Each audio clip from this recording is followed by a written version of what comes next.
Kailangan pag nasa set ka na, kailangan hindi ka kinakabahan, kalmado ka lang.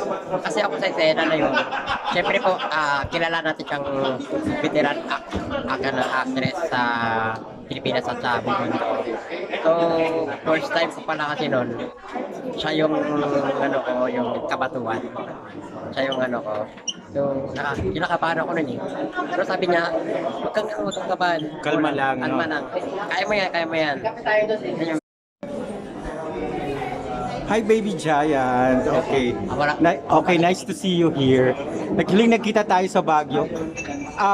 Reds, ano yung memories mo with Miss Jacqueline Jose na hindi mo makakalimutan kapag naalala mo ang pangalang Jacqueline? yung ano po, yung nagkaroon ako ng ka-eksena sa kanya. Mismo siya yung ka-eksena ko. May natutunan ka sa kanya during that time? Opo. Ano yung mga nakuha mong technique sa pag-arte, pagdating sa pag-arte? Kailangan pag nasa set ka na, kailangan hindi ka kinakabahan, kalmado ka lang. Kasi ako sa eksena na yun, syempre po, kilala natin siyang veteran actress sa Pilipinas at sa buong mundo. So, first time ko pala kasi nun, siya yung ano ko, yung kabatuan. Siya yung ano ko. So, kinakabahan ako nun eh. Pero sabi niya, huwag kang kabahan. Kalma lang, no? Kalma lang.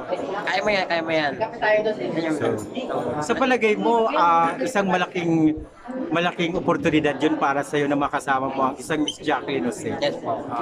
Dahil, Opportunity talaga. dahil, Sa larangan ng ano po talaga, siyempre, ano siya, veteran actress. Nire-respeto pa natin siya.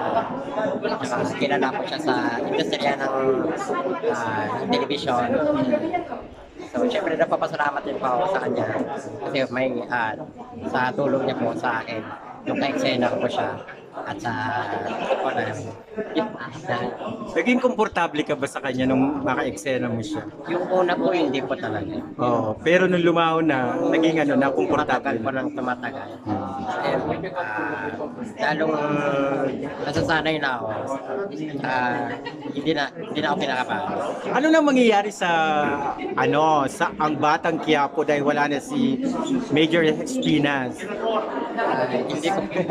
Hindi ka po rin alam eh. Wala ka ring idea. Pero definitely mamamatay siya doon. 'Di ba? Kasi wala na siya, 'di ba? Hindi ko rin po.